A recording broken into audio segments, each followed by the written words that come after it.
Hello all zodiac signs, tara at silipin natin ang inyong love life. All 12 zodiac signs ngayong month ng June. So kung bago po kayo dito, I'm Purple Teen. I do free readings on YouTube, Facebook, TikTok, Instagram, etc. Pero gumagawa rin po ako ng personal readings, kaya yung mga gusto ninyo ng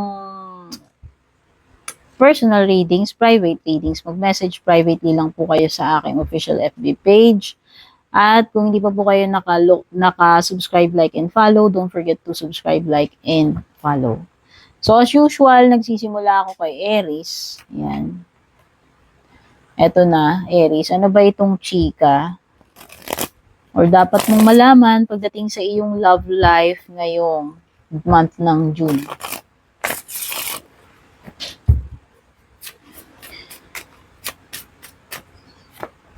Take your power back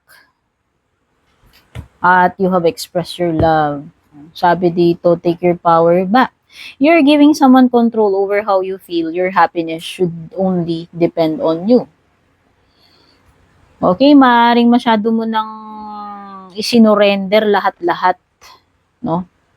Pagdating sa love life mo. So, kung meron kang person ngayon, ibig sabihin lang neto, Aries, hinahayaan mo na makontrol ka nitong person na to. Kumbaga, nawalan ka na ng sense, nawalan ka na ng sariling control. Okay? Nawalan ka na ng power. So, this card is suggesting you to take your power back. Okay? Parang the card is stating here na itong person na ito is nagkaroon na siya ng control over how you feel. Your happiness should only depend on you. So, pwedeng masyado mo nang idinepende yung happiness mo lahat-lahat to this person. Okay? So, remember, minsan, magtitira tayo sa sarili natin. And, minsan tayo rin yung, kung hindi maibigay sa'yo ng iba yung happiness, tayo yung gagawa ng way para maibigay natin yan sa sarili natin. And wag mong ibigay lahat-lahat. Okay? So, magtira ka para sa sarili mo. Sabi dito, express your love. It is important to let people know that you love them. You have nothing to lose. Okay? So, baka itong person na to, baka kailangan kahit pa paano mag-effort ka na ipakita dito sa person na to na love mo siya. Kasi parang yun yung sinasabi ng card na let this person know na mahal mo siya. So baka pagdating dun sa department na yun, medyo, alam mo yun, medyo baka kinulang ka dun, and baka dapat gumawa ka ng effort to prove or to show this person, at least maramdaman niya na mahal mo siya. Baka yun yung niya. Baka nag-expect siya sa iyo or meron siyang hinahanap na sign from you, Aries. Okay? Next is Taurus. Ayan, Taurus. Tingnan na natin anong chika ngayon pagdating sa love life mo. Ngayong month ng June.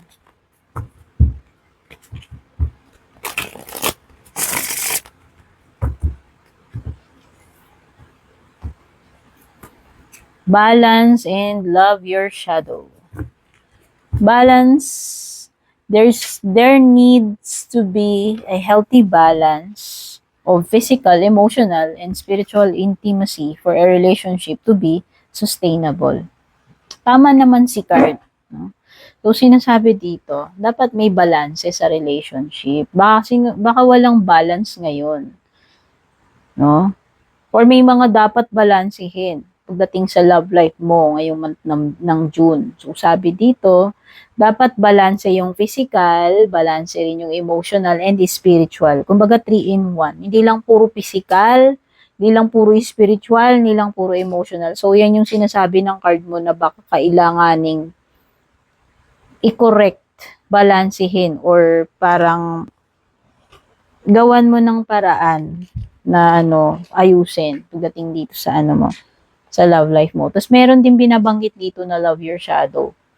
Accept and work with the flaws in yourself so you can learn to accept others as they are. Loving your shadow, ito, ibig sabihin shadow side natin, pwedeng ito yung mga mga imperfections natin. Okay, so may mga, ayan, di ba pag nagmamahal tayo, pasensya na nagkaroon ako ng commercial, pinos ko. So pag nagmamahal tayo, hindi lang natin minamahal yung kalahati nung person na minamahal natin. Of course, 100% dapat tanggap mo dun sa person, dapat mahal mo. Hindi lang yung mga positive qualities niya, kundi pati na rin yung mga imperfections. Okay, and vice versa, ganun din siya dapat sa'yo. So, ayan, siguro, this is an indication na parang for your relationship na mag-survive, mag-work, is ang susi dun is how to adjust doon sa mga pagkukulang ng bawat isa. Okay? Kumbaga, learn to embrace yung positive and negative side, the light and shadow side ng bawat isa sa inyo as a couple. O, di ba? So, yan yung kailangan mong gawin ngayong June. Next is Gemini. So, Gemini, alamin na natin ano yung mga chika dapat mong malaman pagdating sa love life mo ngayong month of June.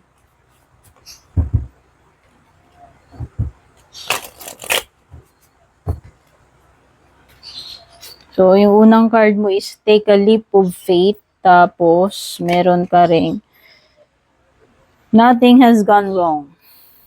Okay, sabi dito, take a leap of faith. Only when you're willing to step out of your comfort zone will you reap great rewards. Okay, so this is something na dapat mong i-consider kung gusto mo talaga may mangyari sa love life mo. So, baka kasi yung iba sa inyo is single. And pwedeng natatakot kayong mag-try, mag-explore. So, sabi dyan, no, ngayong June is take a leap of faith. Leave your comfort zone. Don't be afraid to explore, to try. Malay mo, di ba? Kasi kung hindi mo itatry, di mo malalaman. So, ayan, no, sabi dito, maging open ka, maging willing ka to step out of your comfort zone. Kasi doon ka makaka-experience ng change. So, possible na may opportunity para sa love life mo ngayong month of June. And kailangan mo lang mag-take a leap of faith or lakasan mo lang yung loob mo na mag-venture forth or mag-take a step or mag-make ng bold move, lakasan yung loob mo makipagsapalaran or mag-try. Tapos meron ka rin ditong nothing has gone wrong. Trust the process. This connection is divinely timed, okay? So, kung nafe-feel ko nga sa inyo dito, I feel these two cards ay parang addressing yung mga single. Siguro baka masyado na kayong matagal naging single. So, pwedeng iba sa inyo, baka nawawalan na kayo ng pag-asa na mahahanap niyo yung the one. Pero sabi nga, itong connection na to is divinely timed. Okay? Pwedeng hindi pa dumarating sa inyo. Especially sa mga single. Mukhang target nito is singles. Okay? Sabi, darating at darating ka rin doon. Trust the process. So, huwag kang maging anxious, huwag kang magmadali. Pero, kailangan mo ring maging optimistic and mag-take a leap of faith. Okay? So, maaaring ngayong June, makahanap ka ng possible na person, Gemini. Next is Cancer. Cancer, alamin natin. Ano ba tong mga dapat mong malaman or mga chika pagdating sa love life mo ngayong month of June. Okay, meron ka ditong open yourself to love. Meron ka rin ditong free yourself. Okay, sabi dito, open yourself to love. It is safe for you to let your heart be seen. Don't be scared. Huwag kang matakot na mag-welcome. Mag-welcome ng panibagong pag-ibig. Halimbawa, galing ka sa traumatic relationship. So, hindi naman pare-pareho yung mga tao. Kung masama yung ex mo, past person mo, malay mo naman. No? Naku, naniniwala ako na may nakatalaga para sa atin eh. So, kung halimbawa, minalas ka dun in the past, hindi naman laging malas, no? For sure. Malay mo naman, this June, magkaroon ka ng ng opportunity. Kasi ayan sabi dito, maging open ka daw ngayong month of June. Malay mo, may mga possible na, na connections, romantic connections pa parating sa iyo. And sabi dito, free yourself. You don't need to be in control of everything for a love relationship to be successful. Ang una ko na feel dito sa free yourself card is kung meron ka nga mapait na karaan, mapait na nakaraan, na dapat mo nang palayain yung sarili mo dun. Kasi pwedeng na-bind ka dun eh. And pwedeng nagkaroon ka ng trauma, ng fear, na dapat mong i-release. Kasi sabi ko nga, hindi naman lahat ng tao sa mundo masama. Malay mo naman. Kaya nga sinasabi dito, maging open ka eh. No? So, yan. This is an indication na buksan mo uli yung puso mo sa bagong possibilities. Okay? Next is Leo. So, ayan Leo, tignan na natin anong chika pagdating sa love life mo ngayong month of June.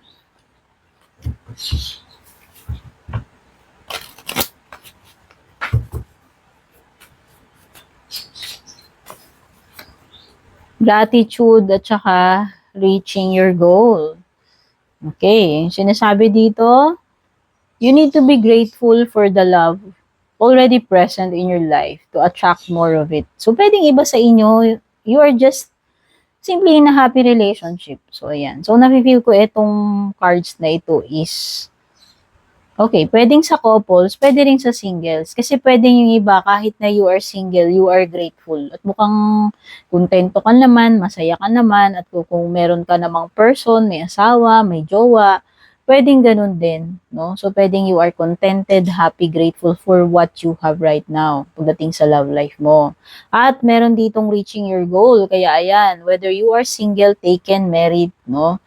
Ibig sabihin nito, kung ano man itong mga goals ninyo as a couple, kung couple kayo, mag-asawa, mag-jowa, possible na ma-reach ninyo yung mga goals nyo. Especially, relationship goals.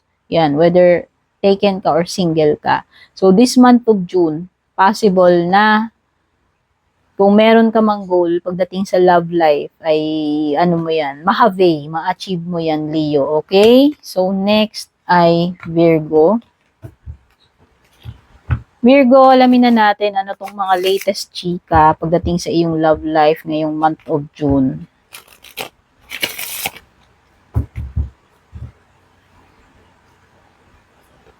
Okay, hugot tayong dalawang card. So, bonggang-bongga, ang una nating nahugot ay Twin Flame. Ayan, para sa mga naniniwala sa twin flame. So, ang sinasabi dito, this person is your mirror soul. This is why this connection feels so sacred to you. So, this indicates na kung meron ka mang jowa, person, right now, Virgo, no? Parang ang sinasabi ng card mo, baka daw itong person na to is your twin flame, your mirror soul. So, hindi ko alam exactly ano ibig sabihin ng mirror soul. Pero ibig sabihin, pwedeng, ano kayo, sinasalamin yung isa't isa. Tinagalog lang, no? So, basta sabihin na natin na, eto talaga yung parang reflection of you, which is parang marami kayo sigurong pagkakapareho.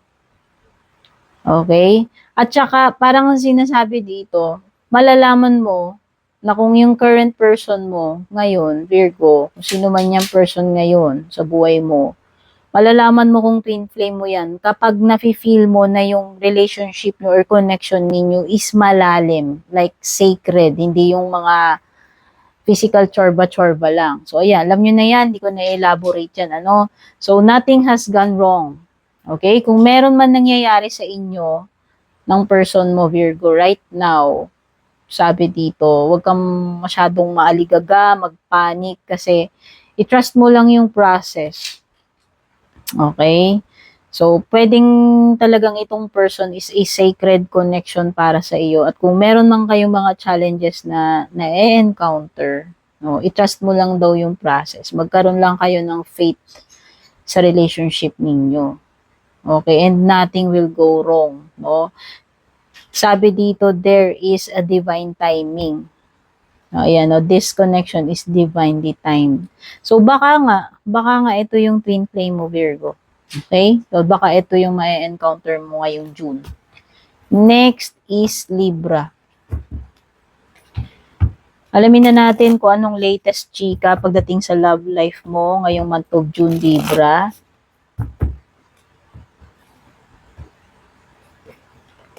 Love your shadow, Libra. Stay optimistic.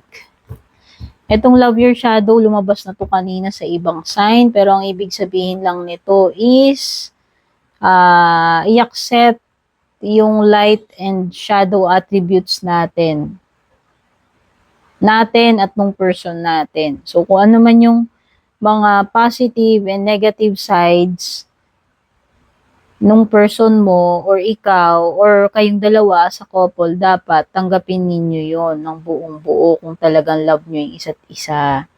And yun yung kumbaga, paano natin i-accept yung mga flaws, imperfections ng bawat isa, doon nagtatagal yung relationship natin. At kumbaga, kung talagang meron kayong malalim na connection, dapat nafe-feel ninyo yon na kumbaga package deal yan eh. Alangan naman ng ang gusto mo lang sa kanya yung mga positive qualities niya. Paano yung mga negative qualities niya? Vice versa, ganun din sa iyo. Okay?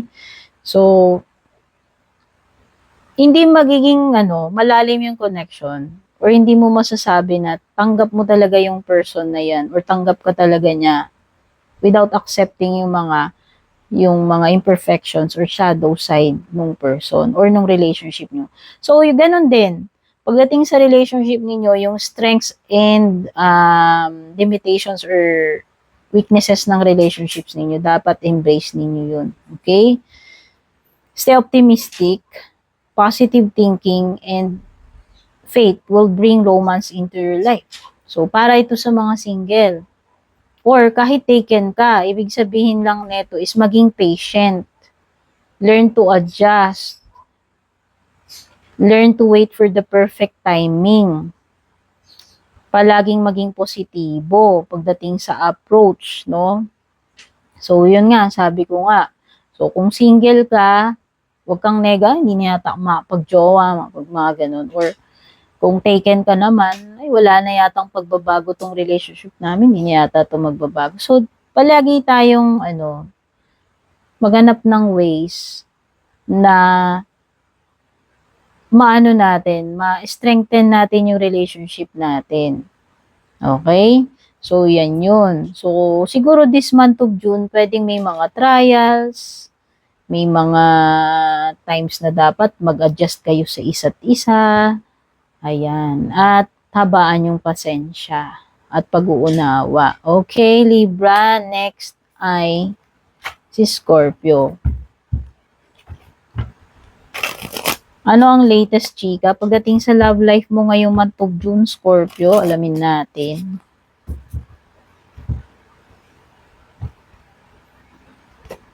Ay! Ayan. Pay attention to signs. Nako. O ano to? Leave your fears behind. So, unahin na natin si pay attention to signs. So, the synchronicities you have been noticing are not coincidences. Sabi ko na mukhang red flags ito. Pwedeng red flag. Huwag tayong maging nega agad. Sige, sabihin na natin. Pwedeng may mga napapansin kang signs at huwag mong isipin na coincidence lang yan. Ibig sabihin, merong reason bakit nangyayari yan. O kung may napapansin ka mang mga ginagawa niya, halimbawa, red flag man yan or hindi, no? Green or red flag man yan. Hindi talaga yun aksidente. Talagang yun. Talagang, ano ba tawag dito? Pwedeng intentional talaga or talagang merong dapat kang mag-pay attention sa mensahe. No? So, sabi ko nga, pwedeng red flag, pwedeng green flag. No? Pag red flag, yun yung mga, warning signs or danger signs. Pero pag sinabi natin green flag, so yung mga positive signs yun na hindi mo dapat i-ignore. O, halimbawa, itong person na to, ayaw mo magbigay ng mali siya na may gusto siya sa'yo. Example lang to guys para lang ma-explain ko sa inyo. No, napapansin mo, lagi ka niyang tinutulungan, kahit naman magkaiba yung departamento ninyo, halimbawa sa trabaho, lagi mo siyang na-encounter or niyaya ka niya lumabas, nasabayan ka niya kumain, or nasabayan ka niya po. Yung mga ganong signs, okay? So sabi ko nga, hindi naman sa pagiging masyadong assuming or paranoid. So, yun na nga, kung maganda man yung signs na nakikita mo or green light or red light man yan, ibig sabihin mag-pay attention ka. Kasi sabi dito, synchronicities talaga yan. No? Hindi talaga siya coincidence. Hindi siya nagkataon lamang. Okay? Tapos nun, meron din ditong leave your fears behind. No? They are stopping this relationship from blossoming. So, yan, kung ano man yung mga hanas-hanas mo dyan, kung meron ka mga trauma, takot, insecurity, fear, lahat na ng mga paranoia na yan, pagdating sa person na to or sa love life, sa relationship, sabi doon, eto daw yung nagbibigay sa iyo ng limitation pagdating sa love life mo, Scorpio. Kaya ayan, huwag ka masyadong praning pagdating sa mga yung mga pag-iisip ng mga kung ano-anong nakakatakyot or mga nega-nega pagdating sa pagjojowa, sa relationship. Okay? Next is Sagittarius. So, Sagittarius, alamin natin ano yung mga latest chika pagdating sa iyong love life ngayong month of June.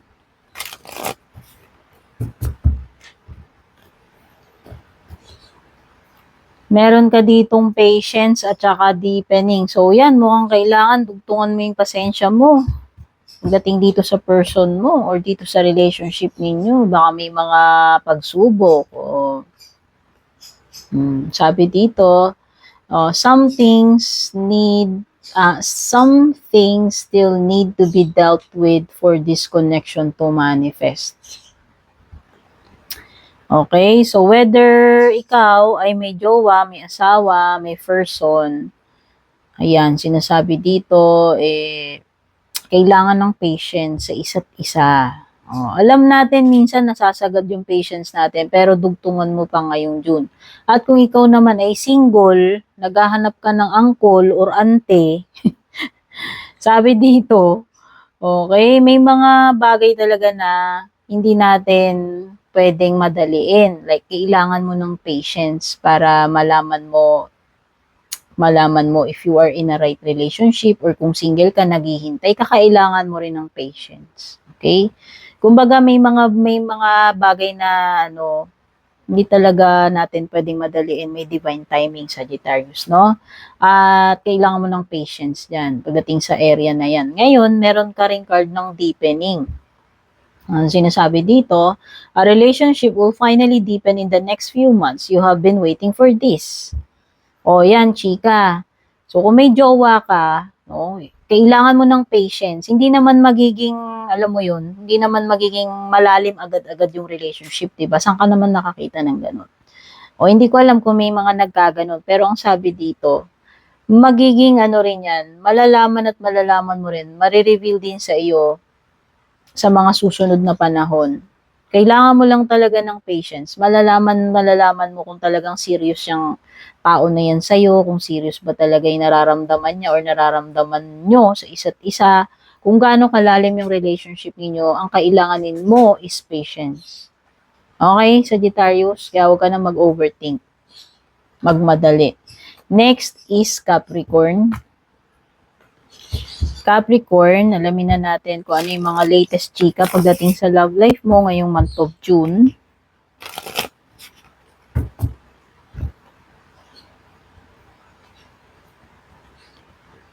Wow! Magnetic connection and true love. Bongga yung nahugot nating cards. Capricorn. Ayan. So, sinasabi dito ay may malagkit na connection sa iyo at dito sa person na to. There is a very strong pull and intensity that draws you to this person. So, kahit anong gawin mo siguro, kahit iniiwasan mo, parang alam mo yon, bumabagsak ka dun sa person na yun, or parang pinagtatagpo kayo. So, merong some kind of matinding magnetic connection na nagpupul sa inyong dalawa na magkatagpo or magkalapit kayo nitong person na to.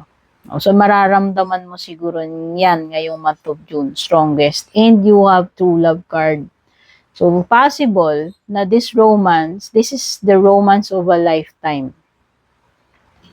True and lasting love is here for you. Sabi ko nga kahit na anong pilit mo iniiwasan, kinakalimutan, pero parang pinagtatagpo pa rin kayo nitong person na to. So, maybe this June, this is a sign kung magtatagpo kayo uli, pagtatagpuin kayo ng tadhana, baka talagang ito yung true love mo, Capricorn. Okay? Kung sino yung tinutukoy na person dyan.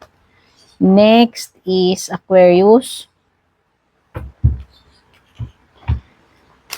So, alamin na natin, Aquarius, ano ba yung latest chika pagdating sa love life mo ngayong month of June.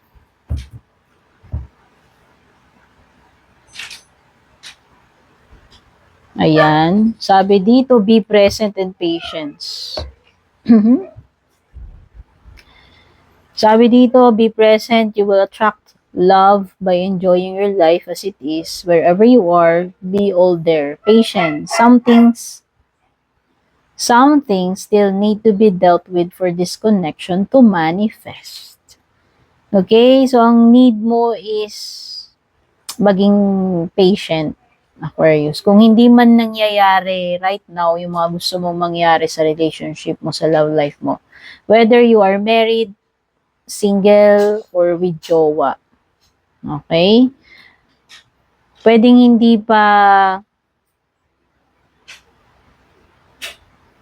may mga bagay na kailangan bigyan ng time pa, no, regarding your love life.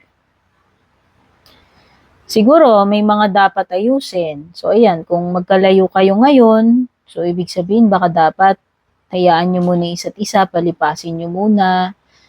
Okay, kailangan muna ng patience dito sa relationship na to, sa isa't isa. At kung single ka naman, kailangan mo ng patience kung hanggang ngayon wala pa rin dumarating sa yung tamang person. O, depende sa sitwasyon mo, kung single ka or taken. Okay, ang sabi kasi dito, ma-attract mo yung tamang person, yung tamang love. Darating at darating yan sa iyo. Okay, so kailangan mo lang is maging patient, maging open, maging positive right now. Okay, Aquarius? Next is Pisces. Pisces, ano yung latest chika pagdating sa love life mo ngayong month of June?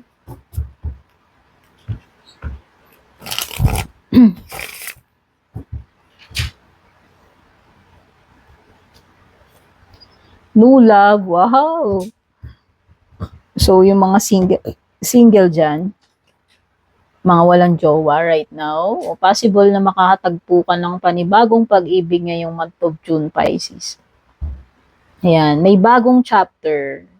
May bagong chapter na magsisimula sa iyo pagdating sa love life mo, whether it is with a new partner or in a current relationship. So, whether taken ka, you have a current relationship or single, may new chapter para sa iyo, Pisces. Ibig sabihin panibagong experience na paparating, kakaharapin. So, yan. So, kung meron kang person o kahit single ka, expect mo na may bagong chapter. So, parang positive naman yung nafe-feel ko dito sa bagong chapter sa love life mo. At meron ka kasi ditong reaching your goal. Sabi dito, everything you want from this connection will manifest in the near future. Take note. So, pag sinabi natin in the near future, malay mo ngayong June kasi ito ay June reading. So, earliest is June. So, may magmamanifest at magmamanifest. Kung ano man itong magandang bagay na to, new chapter, new experience, pagdating sa love life mo, yun yung ma-experience mo, malapit na Pisces. Kung ano man yung gusto mo, ayan o, everything you want from this connection. So, halimbawa single ka at minamanifest mo is yung tamang person sa'yo, yung ideal mo. Malay mo, yun yung dumating sa'yo ngayong June. At kung ikaw naman ay taken, kung ano yung goal mo, pagdating sa jowa mo, sa inyong dalawa, malay mo yun yung mag-manifest ngayong June, Pisces. Okay? So, I hope nagustuhan nyo itong readings ninyo. All zodiac signs, maraming salamat sa panonood. Don't forget to like and share this reading. Take care. Good luck, babush.